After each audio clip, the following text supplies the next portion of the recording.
নমস্কার বন্ধুরা, সোমাস টেস্টি ফুডে তোমাদের সকলকে স্বাগত। আজ আমি আলু দিয়ে মাগুর মাছের পাতলা ঝোল করে দেখাবো। এই রেসিপিটি গরম ভাতের সঙ্গে খেতে লাগে দুর্দান্ত। তোমরাও করে দেখো, খুব ভালো লাগবে। আজকের এই রেসিপিটি যদি তোমাদের ভালো লাগে তাহলে তোমরা আমার চ্যানেলটি সাবস্ক্রাইব করে নিও আর লাইক, কমেন্ট ও শেয়ার করে দিও। মাগুর মাছের পাতলা ঝোল করার জন্য আমি এখানে দুটো মাগুর মাছ কেটে একটি বাটির মধ্যে নিয়ে নিয়েছি। তারপর মাগুর মাছের মধ্যে 1 চামচ পরিমাণ নুন আর 1 চা চামচ পরিমাণ হলুদ দিয়ে দিলাম। তারপর নুন হলুদ দিয়ে এই মাগুর মাছটা ভালো করে মেখে নিলাম। এবার ওভেনের উপর একটা কড়াই বসিয়ে তাতে 4 টেবিল চামচ পরিমাণ সর্ষের তেল দিয়ে দিলাম। তেল গরম হয়ে গেলে আমি মাগুর মাছগুলো তেলের মধ্যে দিয়ে দিলাম।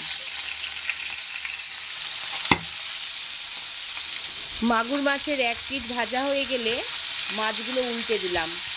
এই মাগুর মাছ খুব কড়া করে ভাজার দরকার নেই, তাহলে শক্ত হয়ে যাবে, তাই মাছগুলো হালকা করে ভেজে নিতে হবে। সব মাছ ভাজা হয়ে গেলে একটি পাত্রে তুলে নিলাম।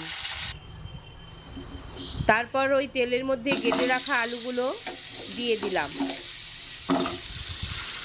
আলুগুলো দেওয়া হয়ে গেলে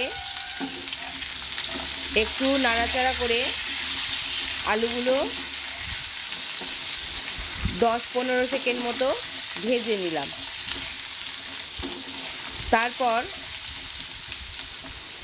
আলু ভাজতে ভাজতে আলুর মধ্যে 1 চা চামচ পরিমাণ হলুদ গুঁড়ো দিয়ে দিলাম আর 1 চা চামচ পরিমাণ লবণ দিয়ে দিলাম। লবণ হলুদ দেওয়ার পর আলুটাকে আর একটু ভালো করে ভেজে নিলাম। এই সময় গ্যাসের ফ্লেম হাই করে রেখেছিলাম। আলুগুলো লাল লাল করে ভাজা হয়ে গেলে একটি পাত্রে নামিয়ে নিলাম।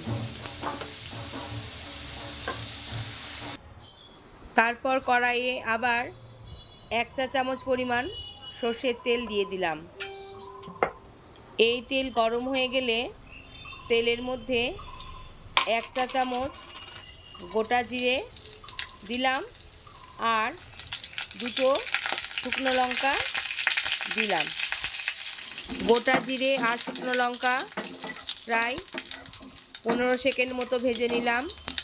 তারপর দুটো মিডিয়াম সাইজের পেঁয়াজ কুচনো কড়াইয়ের মধ্যে দিয়ে দিলাম।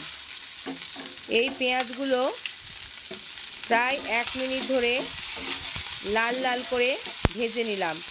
এই সময় গ্যাসের ফ্লেম মিডিয়াম টু লোতে রেখেছিলাম। পেঁয়াজ ভাজা ভাজা হয়ে গেলে একটা মিডিয়াম সাইজের টমেটো কুচনো কড়াইয়ের মধ্যে দিয়ে দিলাম।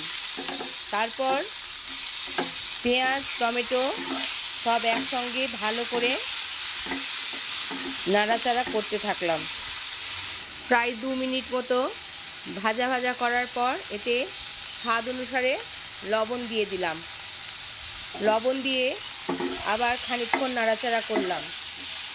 টমেটো আর পেঁয়াজ নরম হয়ে গেলে তাতে 2 চা চামচ পরিমাণ আদা রসুন পেস্ট দিয়ে দিলাম আর 1 চা চামচ পরিমাণ জিরে গুঁড়ো, হাফ চা চামচ পরিমাণ ধনে গুঁড়ো, 1 চা চামচ পরিমাণ লাল লঙ্কার গুঁড়ো ও 1 চা চামচ পরিমাণ কাশ্মীরি লাল লঙ্কার গুঁড়ো কড়াইয়ের মধ্যে দিয়ে দিলাম আর খানিকটা হলুদ গুঁড়ো দিয়ে দিলাম। এর আগে আলু ভাজার সময় হলুদ দিয়েছিলাম। তারপর মশলা ধোয়া জল কিছুটা পরিমাণ দিয়ে দিলাম। তারপর মশলাটা ভালো করে কষিয়ে নিলাম। যাতে মশলা থেকে কোনো পেঁয়াজ রসুনের কাঁচা গন্ধ না বেরিয়ে আসে। এই মশলা কষাতে কষাতে যখন দেখা যাবে মশলা থেকে তেল বেরিয়ে এসেছে, তখন ভেজে রাখা আলুগুলো কড়াইয়ের মধ্যে দিয়ে দিলাম। তারপর মশলার সঙ্গে আলুগুলো ভালো করে মিক্সড করে নিয়ে একসঙ্গে আবার খানিকক্ষণ কষিয়ে নিলাম।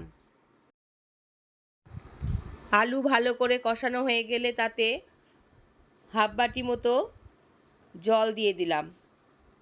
তারপর আর একটু ভালো করে নাড়াচাড়া করে নিলাম।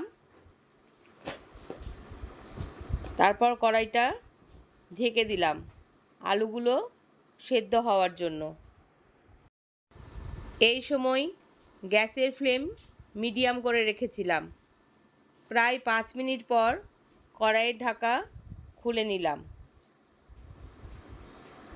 দেখলাম যে আলুগুলো সেদ্ধ হয়ে গেছে। তখন এই ঝোলের মধ্যে ভেজে রাখা মাগুর মাছগুলো দিয়ে দিলাম।